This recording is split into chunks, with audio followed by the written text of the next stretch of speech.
sharps and letters. What does that mean? That means it's like learning the alphabet of English. When you first began English, you began with the alphabet. And you learned a little song, and it was the alphabet song. No. Well, now... No, you gotta get the bigger ones then. So A, B, C, D, E, F, G. A, B, C, D, E, F, G. As you can see, A, B, C, D, E, F, G are the letters in music. So you have the letters of the alphabet.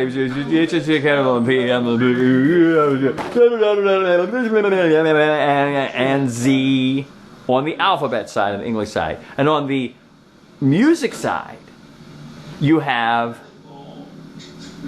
ding.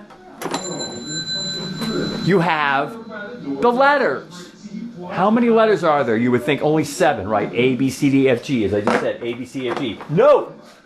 Because you have to have the sharp side of the street. If you're going A, B, C, D, E, F, G, you're just going G, F, E, D, C, B, A. I always like saying backwards and forwards, just to see if your brain can do it. A, B, C, D, E, F, G, G, F, E, D, C, B, A. That's the only possible letters. 1, 2, 3, 4, 5, 6, 7, 7, 6, 5, 4, 3, 2, 1. Okay, what am I talking about here? The letter side of the street. Why is the letter side of the street important? Because you have a sharp side of the street, which is the higher part where the 3s and the 2s are. The patterns of the 3s and the 2s, the skis and the 3s. The cool thing, though, again, is that the letter side of the street and the sharp side of the street add together. So when you say, well, then how many letters are there in music? There are 12. There's not 7, A, B, D, C, D, E, F, G.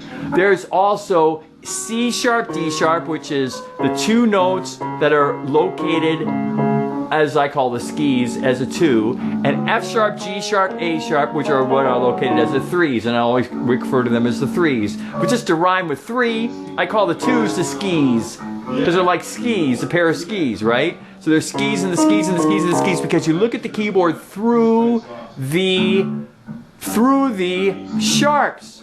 When you see the patterns of 3s and 2s and 3s and 2s and 3s and 2s, you're really looking at the sharps first. That's what your eyes pick up first. Are the patterns of the raised notes. The 3s and the 2s and the 3s. What do you mean the raised notes? They're actually a glued piece of plastic or wood on top of the flat part of that note in order to raise it above the letter note. This is a letter note. This is a sharp note. They have a difference in height. The letter note is lower road. The height of the upper road. The cool thing, though, what is so cool about it, is the in-betweens. If feeling when you're in between 3s on the bottom and 2s on the top, in other words, B, C, B, C, or 2s on the bottom and 3s on the top, meaning E, F, E, F, E, F. This is the kind of stuff that I'm talking about, that you're feeling with your touch. What do you mean 2 notes? I mean like syllables. Gong, please. Syllables. Like in English, the first thing you learn were letters, and that's like the 12 letters of music. The second thing you learn were syllables. You put 2 letters together, what do you make a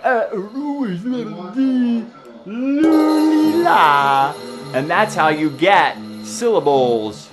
2 or 3 letters together make syllables. What are letterals? I only call them 2 things because only 2 notes at the same time are called intervals. They're the syllables of music. The 2 things at one time are called intervals. They are the syllables. They're like syllables of words. Well, what are words of music? Well, words are chords. What is so cool about that? You start with your letters when you're learning. Then you go to your syllables because you're trying to make sounds. Ooh, ah, then you make words like dog and cat and yard and house, and then, but you don't have to write anything yet. No, you're not writing M's or H's or whatever. You're just trying to speak. Your intervals are descriptive going to the right. In other words, coming from a step and then going higher. Starting at a 1 and then going higher. But it really is like this. It's going higher 1, 2, like 1, 2 down here. This is a second higher, but it's also a second over to the right, or a third over to the right, or a fourth over to the right, or a fifth over to the right, or a sixth, or a major seventh, because it's major street we're talking about right here, over to the right, or an eighth over to the right. All these over to the right intervals. Second, third, that's an interval. Fourth, that's an interval. That's these two notes together. It's called a fourth. These two notes together is called a third. These two notes together is called a second. These are the syllables of music. They're called intervals. They're the pieces of chords. The chords are the words. Remember, chords can have 3 notes, or 4 notes, or 5 notes, or 6 notes, or 7 notes, or 8 notes, or however many notes you want to have a chord. But an interval is restricted to 2 notes. 2 notes. That's what an interval is. 2 notes, not 3 notes, because the 3 notes a chord. 2 notes is an interval. So you're only talking about intervals here. So here are 2 notes. Play these 2 notes together, you get an interval of a second. Play these 2 notes together, you get an interval of a third. Play these 2 notes together, you get an interval of a fourth. Play these 2 notes together, you get an interval of a fifth. Play these 2 notes together, you get a sixth. Play these 2 notes together, you get a major seventh. Just like when you first began the alphabet, you didn't learn the whole 26 letters, you learned the beginning. A, B, C. Then eventually you had A, B, C, D, E, F, G. Then you had the whole thing. Same with the 12 letters of music. Those are the letters, okay? All right, then the next step in the English language was what? Putting 2 of those letters together, or sometimes 3, but mainly 2, to make syllables.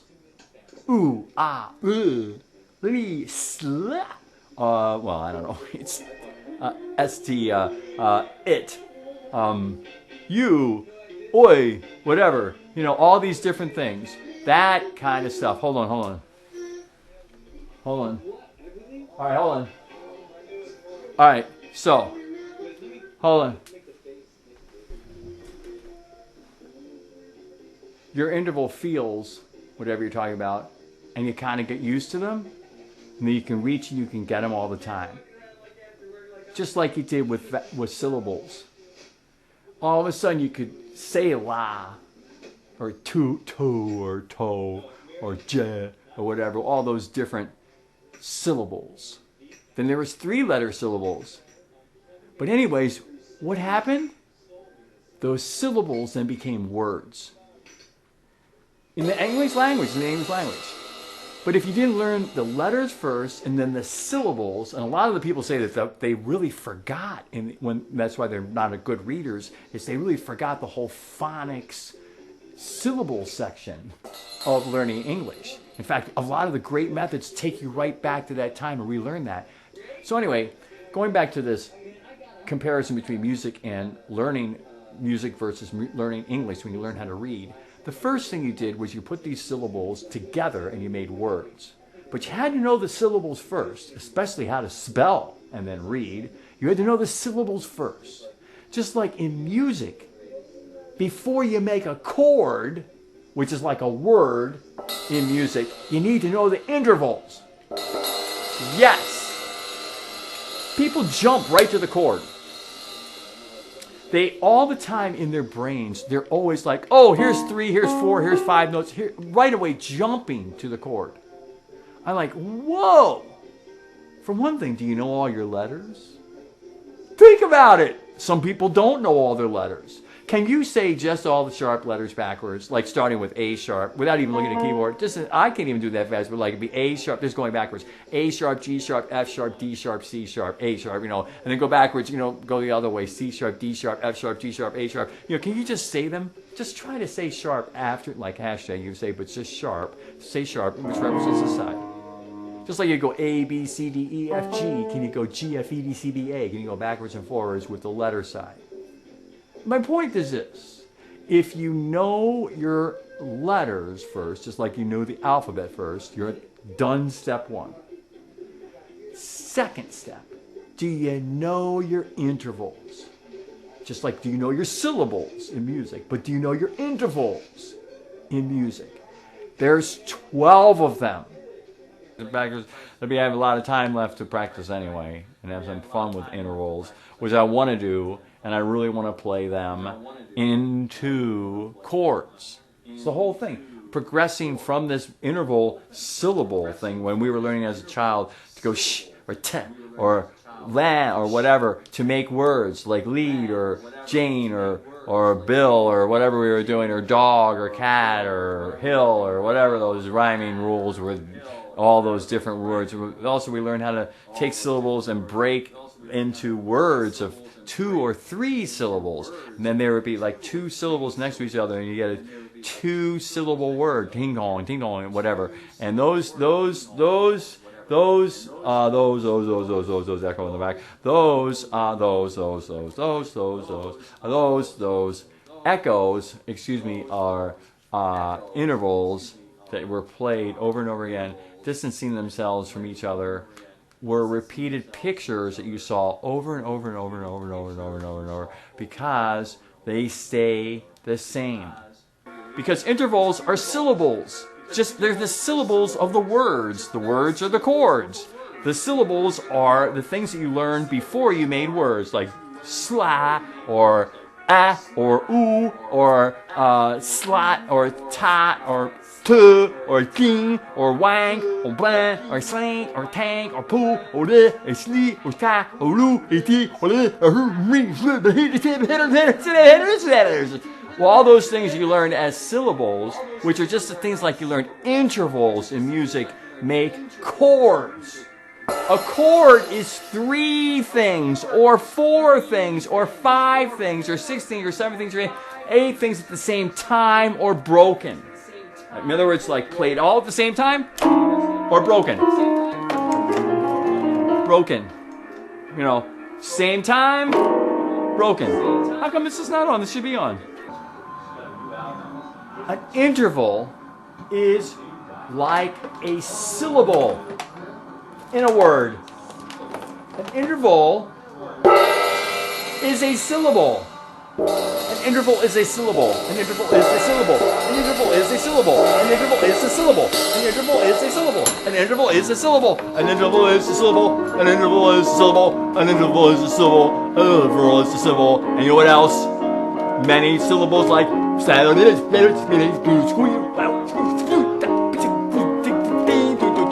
all those notes make words. Words in music are chords. So you have syllables, which are intervals. Putting more notes than 2, like making 3 or 4 or 5 or 6 or 7 or 8 or 9 or 10 or whatever, all those notes playing at the same time, then you've got chords. That's a beauty. But you can't make good chords unless you know your intervals. The feeling of the intervals. How much distance does it feel to go in between 2 notes and your fingers are moving in between a distance? And they're hopping around the keyboard like a hop, like a rabbit, hop like a rabbit, hop like a rabbit, hop like... You know what I mean. They're staying the same distance in between paws, and they're hopping over the keys in the same spread. Interval spread. How far am I spread? What interval am I spread? Am I M3? Am I a 4? Am I a 5? Am I a +4? Am I a 2? Am I a 3? What do I look like if I play those? Silly movie. To have to keep remembering all this stuff, and you're thinking, well, you might say this is really cool and stuff like that, but I'm saying this, that it's kind of cool. Well, it is cool, but I need to know exactly why I need to know this. Because if you know your intervals, you'll have smooth sailing in reading and playing and whatever music, because your intervals are just like your syllables in reading and words. The syllables were parts of the word. And when you learn syllables and all those consonants and syllables and vowels and everything put together in all kinds of SI, what is SI, what is ZB, what are all these different things, zip, chi, whoosh, everything else like that. What do these different syllables sound like and look like? And we put them together, we got words. Same in music. If syllables are intervals, when we put intervals together, we get chords. And chords are what tell stories and beautiful pictures and beautiful sounds.